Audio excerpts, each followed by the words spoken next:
นี่เบื้องหมองกลางเต็นท์ซะก่อนนี่ปลาพระอาจารย์อยู่นี่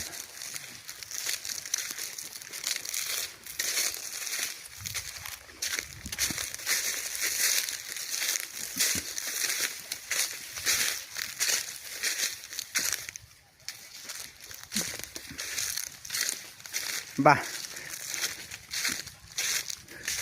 กดคือพอเพียงเถิดลุงเทียอยู่ตำนี้แล้วอยู่แล้วอยู่รู้หลาเลือดรู้อันนั้นของใครเนี่ยของพระไหนตามาด้วยกันนี่แหละเอาลุงตาเราเนี่ยนะโอ้ถุงขยะมา